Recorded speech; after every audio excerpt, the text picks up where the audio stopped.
Umar Segamadi Kanté. Umar Segamadi Kanté. D'accord. Avec un muganta, ara ko problème bala. E hakina ta mun ya aka. Comme na angon be kene ngaya mena parce que ayere yele mara si kuna mena ekipi be ya mena ka fali papier retala mais ala na ke abe sanani nyona bossa asira ka papier kala comme na yere nye bala 600 comme na demseni catégorie na sugu bebe ya damne yere nye bala rouge be ya vert be ya bleu be ya fu ase jaune ani équipe première yere fene be ya on est avec un jeu au RLA600. Mesdames, nous poussons à faux senior en catégorie senior. Mais comme nous avons un problème de terrain, mais on a la unité aussi. Nous on veut que Agneta la nani Jamaï, Nasira Boyan, Imna Sekata Rodiment. Et puis avec Tieni Bari, équipe Nalikera, Ko Badi Chama Maya. Nous me sigida indon a demseni be fen kuntan talauti mais chama bare voilà ire nya bala 600 to nata ko koni ante kele ko mais akaku demsenu ire ka progression bolontam sega na fasoro commune nyere kono chugumna chama ya sey don commune ngono équipe mina papier soro jona mais a girna ka to soro fiki barani feminu keraya et puis mo ba dembia mi demeka la quoi Polontana koro bien moko baden bien quoi o de yage ki bu to yere bora en ko quoi vraiment angoni na fora kika boyan te amano ko ekibu yere ma de et puis amano ko jeunesse yere vraiment la ninji antaro demzenu yere chamam na ke tukum na ni yaay to jama to be yere man alisa le to ko Abdoulaye Katiko mais chama ma fa ma taribo ibe ni wajman la Polontana bon amega dédé deuxième division. Ouais, deuxième division. D'accord. Et puis, on a bi avant de problème. Bon, tengo ni kuma ma se kuma ma jeunesse ga yoro lo kan to jeunesse bolo. On be amena fen sans mo de banga do am bebe jia. Mais ni clégan fait ni mo do na ka ba mbo ala ti. Ka soro mo yi ani mo do be na fin do la jeunesse te mun kalama. Kulu ere ba do endroit mana ke tugo yoro do kan réserver jeunesse ya fola nyane dépanga do yani anga terrain wa me yan fene de do anga terrain ni an bola am ke tugo di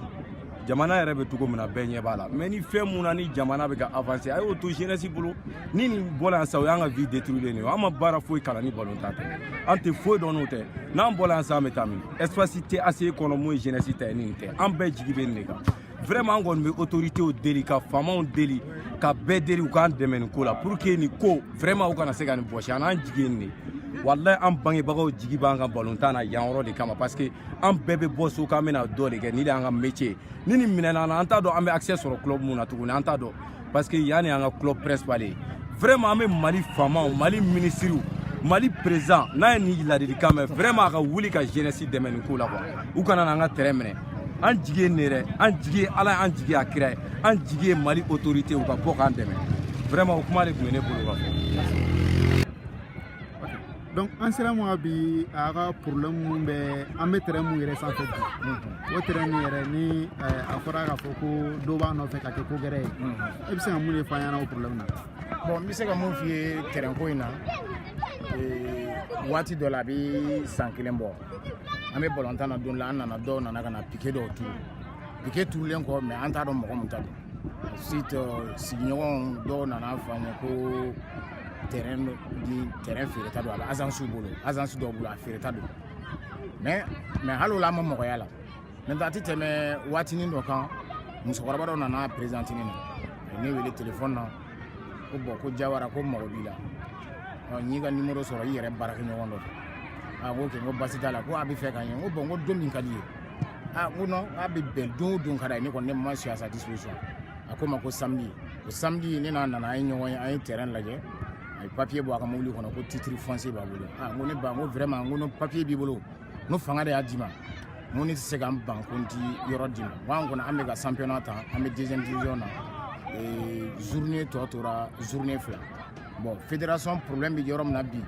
ni ko anga bolontan bla 600 anga terrain bla ka terrain di bango bi gelade mo bon ça ne be fe mo nyini fe ni bi se ga wati ni do dama a ko le 15 octobre ne ko le 15 octobre ngo su yana ngo parce que an se ka fɛn fɔ ngo an ka to le 15 novembre terrain ni an fana an bɛ taa fɔ an ɲɛmɔgɔw ye mairie la ani a ka kan ka fɔ yɔrɔ min na maintenant n'olu y'a bila bolo min kan an kɔni an bɛ continuer ka entraînement kɛ an tɛ kɛlɛ kɔ an tɛ foyi kɔ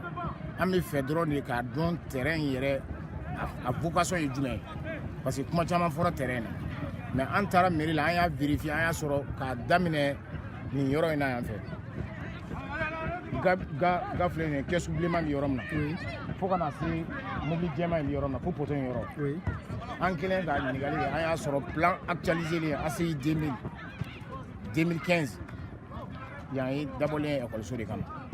maintenant ekɔliso in poto in kɛrɛfɛ ka taa ɲɛfɛ dɔɔni piquet wɛrɛ turulen bɛ yen ka bɔ yen ka taa yan fɛ k'o ye place publique ye bon an ko ekɔliso don bon ne nana e ko fɛn mun ye ekɔliso ye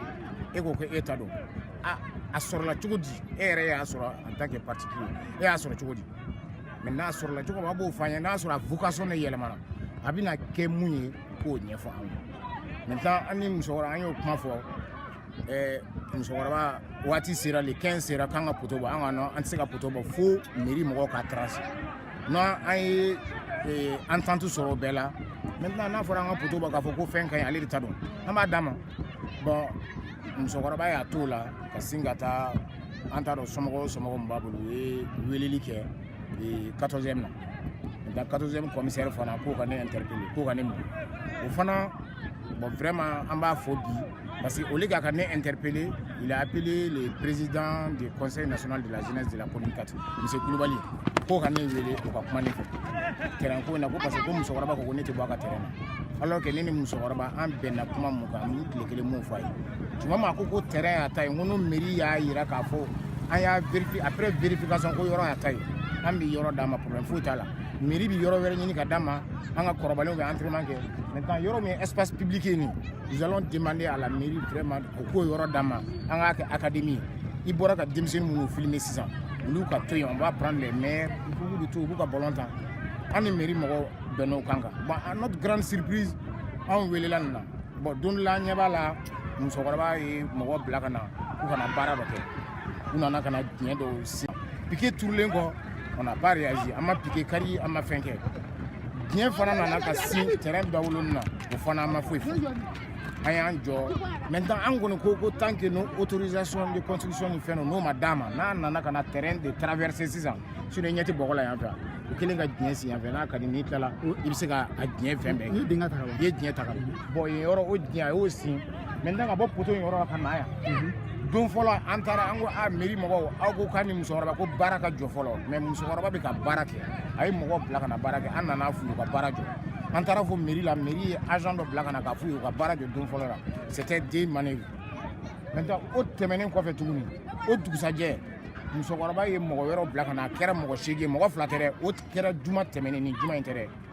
o juma don u nana ka na terrain traverser an fana an ye ɲɔgɔn wele mɔgɔw bɔra fan bɛɛ fɛ ka na an nana an ye ka mɔgɔ min wele mairie la an ye olu bɛɛ wele k'a ɲɛf'u ye u ye mɔgɔ bila ka na k'a fɔ ko bon k'u ka baara bila u ka baara jɔ fɔlɔ f'a bɛɛ ka lajɛ bon an b'o hukumu de kɔnɔna na ɲɛ b'an ka denmisɛnnin minnu fana filɛ nin ye ninnu minnu filɛ nin ye tubabukɛ ka centre académie Jean-Marc Guillou o ye an ka denmisɛnnin 3 u y'o de ta à peu près 1 millier d'enfants olu de tun bɛ test la yen phase finale la test laban il s'est avéré an ka denmisɛnnin sur 30 personnes phase laban na an ka denmisɛnnin 12 de tun b'a la qui prouve que vraiment an bɛ ka baara mun kɛ y a la qualité ici y a la bonne graine o denmisɛnnin 12 nin kɔnɔna na u ye mɔgɔ denmisɛnnin 30 kɔnɔna na u ye mɔgɔ 11 de ta minnu ka kan ka intégrer académie yɛrɛ kɔnɔ minnu ka kan ka to académie kɔnɔ o mɔgɔ 11 na an ka denmisɛnnin 3 ala y'o de garisɛgɛ d'an ma denmisɛnnin sur 11 personnes nous nous avons 3 enfants de la olu de bɛ académie na bi an bɛ se k'o yiru la an bɛ se k'o fana yiru an b'o phase de kan maintenant a fɔra k'u ka baara jɔ u ye baara jɔ an kɔni an y'aw wele aw kana bi wuladen na a ka k'aw yɛrɛ ɲɛna vraiment anw mankan man n'a ye an bɛ fɛn o fɛn min na baara ka kɛ tiɲɛ kan n'a y'a sɔrɔ ale taara o yɔrɔ ye an bɛ yɔrɔ d'a ma mais a tɛ se ka baara daminɛ cogoya si la tant que n'a ma vérifier a ka vérifier a ka dɔn a sɔrɔla cogo min na n'a vocation yɛlɛma fo sigida bɛɛ ka bɛn n'a ye k'a fɔ bon école do a bɛ yɛlɛma ka kɛ nin ye bon ale bɛna clôturer sisan a bɛna mun de kɛ sisan a bɛ kɛ ballon a bɛna kɛ école de ye wa a bɛna feere de wa ka kɛ habitation ye wa an kɔni ya Ala an tɛ se ka fɛn fɔ o la mais pour le moment an bɛ nin niveau de la ayiwa faamaw an bɛ kulu de kɔnɔ ni mun bɔra la parce que an tɛ fɛ mankan kɔni ma na ye. D'accord. Information jumɛn de bɛ wolo muso nin kan a tɔgɔ. Muso in kɔni n kɔni b'a dɔn k'a fɔ elle est Guissé Ala y'a kɛ fana ni n'a bɛ ɲɔgɔn dɔn dɔɔnin parce que kuma nana maliyɛn bɛɛ ye kelen maliyɛn bɛɛ ye ba kelen fa kelen an kelen ka baro kɛ n ye n yɛrɛ f'a ye a fana y'a yɛrɛ fɔ n ko n'a a neveu dɔw ou bien a den dɔw bɛ yen an ye ballon ta ɲɔgɔn fɛ Burukina Amadu Guissé ninnu maintenant ne yɛrɛ kɔrɔkɛ bɛ yen a n'o ye baara kɛ BCEAO la ɲɔgɔn fɛ en Côte d'Ivoire bon o nana kɛ famille ko ye ne k'i ma n ko ne ba n ko an kɔni n'i ko ko fɛn o fɛn ma an jɛra n'a bɛɛ ye kɛlɛ t'a la o t'a la an ka ɲini a ko la dɔrɔn bon ale nana kɛ komi faama ko don n'i bolo dalen bɛ fɛn dɔ kisɛ kan an ka taa ni fɛn o fɛn an ka taa n'a ye adamadenya la quoi adamadenya ɲɔgɔn tɛ yen sariya bɛ yen o ye tiɲɛ dɛ mais adamadenya f'an ka taa n'o fana ye quoi an k'a lajɛ o fana o bɛ fɛn mun di kɛlɛ t'a la o t'a la. Ballontan bɛ kɛ yan yɔrɔ la ça fait combien d'années comme ça? Bon ne yɛrɛ bi yan ne yɛlɛmanen ACI la o kɛra 2009 ka se sisan ma ne nana sɔrɔ ballon bɛ taa yan denmisɛnninw mɔgɔw de tun bɛ yan hali yan bɛɛ tun ye kungo kɔnɔna ye mɔgɔw de tun bɛ yan minnu nana ka terrain k'a bɛɛ tigɛ bin o bin bɛ yan k'a bɛɛ tigɛ pour que mɔgɔw ka se ka ballon ta kɔnɔ i b'a dɔn o kɔni maa t'o da dɔn depuis yan ye kungo kɔnɔna ye hali mɔgɔ bɛ siran ka na yan o y'a sɔrɔ yan kɛra ballon tan terrain bon plan actualisé le 2015 a plan b'an bolo yan yan ye ballon tan yan ye place publique ani école bon n'a nana sɔrɔ ko mɔgɔ wɛrɛ ta don an bɛ fɛ k'a dɔn de a yɛlɛmana cogo min na pour que ale ka titre foncier sɔrɔ.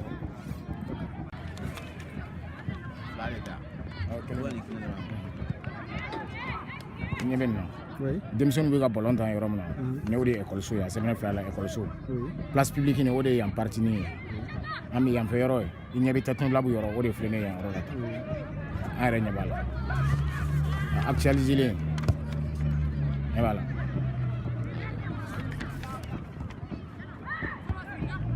Et ACI plan actualisé en 2015.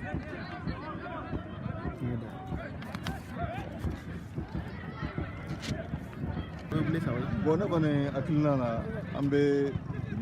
cadre, on est éducateur, on est encadrement, on est encadré. Vu la situation, vraiment, on a la début, jeunesse espace, aucun qui est correct. Parce que jeunesse n'y a pas de football cadre kɔnɔna na i bɛ se ka denmisɛnnin bɔ ko caman na parce que an ɲɛ b'a la ACI kɔnɔ yan denmisɛnnin dɔw bɛ yan u tiɲɛna suyɛnni yɔrɔ fɛnw on a trouvé un moyen ka lumière kɛ terrain na hali sufɛ ballon bɛ taa yan hali sufɛ an bɛ matchw demander an bɛ ballon ta yan c'est pour que kojugukɛlaw bɛ se ka espace in to yen mɔgɔw bolo cogo sportifs bolo cogo an bɛ se ka ballon ta a la waati bɛɛ maintenant lumière kɛra terrain na a bɛ an jeunesse intéressée a bɛ importance don a la terrain na jeunesse bɛ baara kɛ comme il faut manamana ko ninnu o bɛ éviter terrain na yan an kɔni bɛ ala deli terrain in a ka to jeunesse bɛ parce que ni ye espace ye k'a fɔ ko occupé len don par la jeunesse ne bolo i bɛ dɔ de fara dɛmɛ kan pour que jeunesse bɛ se ka occupé cogo min sportivement an bɛ kɛnɛya sɔrɔ moralement denmisɛnninw bɛ encadré physiquement aussi ça apporte beaucoup donc an b'a la deli terrain ko in a ka to jeunesse ka bolo kan. Merci beaucoup. C'était avec Elwich. Même chose comme les filles du Real de Bamako en première division. Lui, c'est un ami qui est ambitieux, qui est président de cette club, qui est en même temps joueur, qui est en même temps entraîneur.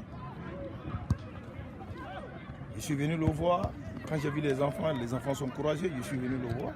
Il dit, bon, allez, vraiment, tu es courageux. Actuellement, comme je n'ai pas de club, je suis à la maison. Je vais venir t'aider. Je suis avec ces jeunes de 6 à 12 ans. Vraiment, ici, si on arrache ici, les enfants ne savent pas où il faut aller. C'est le seul coin où les enfants peuvent s'amuser. Ici, on ne paye pas des maillots. Moi-même, il m'a donné des vêtements, il me donne des chaussures. Même quand je suis malade, il paye mes ordonnances. C'est un jeune qui est ambitieux. C'est rare qu'on voit les gens comme ça dans un pays. Je suis né en Côte d'Ivoire, mais je suis d'origine malienne. C'est rare que tu vois ça en Côte d'Ivoire, c'est rare que tu vois ça ailleurs. Mais au Mali, ici, c'est la première fois que je vois un jeune comme ça, ambitieux, qui est en train d'aider les enfants de ce quartier. Lui-même, il est de ce quartier. Mais si on arrache ici,